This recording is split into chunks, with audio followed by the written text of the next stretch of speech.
চলে এসেছি। হুম। আমার সাথে আছে নব, উনি ভিডিও নিচ্ছেন এবং আমিও নিচ্ছি তার সাথে। হ্যাঁ।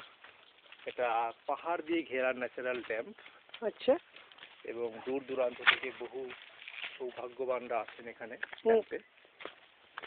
তো ড্যামটা এখন একটু জল কমে গেছে, ন্যাচারালি এবার বৃষ্টি কম হয়।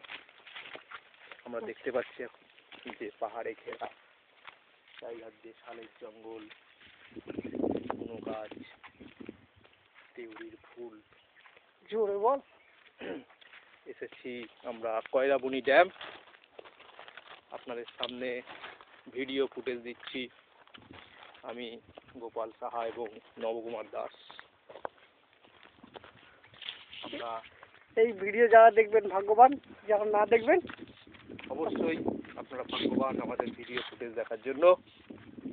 মানে কিছুটা খোয়াই দেখা যাচ্ছে। খোয়াই বন।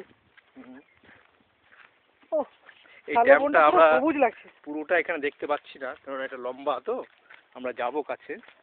এখন আপাতত আপনাদের এইটুকুই দিলাম, বিস্তারিত আবার একটু পরে দিচ্ছি আপনাদের। আপনারা সঙ্গে থাকুন, আমরা আছি। ড্যাম্পের জল মনে হচ্ছে খুব একটা ভালো নয়, পরিষ্কার নয়। আমরা আগে যে ড্যাম্পে স্নান করেছিলাম, আপনারা ওটা দেখেননি, তখন আমাদের লাইট টেলিকাস্ট বন্ধ ছিল। তা আপনারা পরে আবার দেখতে পারবেন, কারণ কি আজকের দিনও আমরা আছি, দেখাবো আপনাদেরকে, ঘুরতে নিয়ে যাব।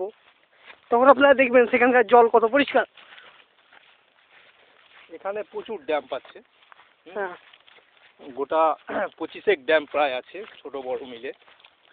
তার মধ্যে একটা অন্যতম ড্যাম্প হচ্ছে এটি, কয়রাবনি। আমরা অলরেডি ড্যাম্পের নিচে নেমে চলে এসেছি।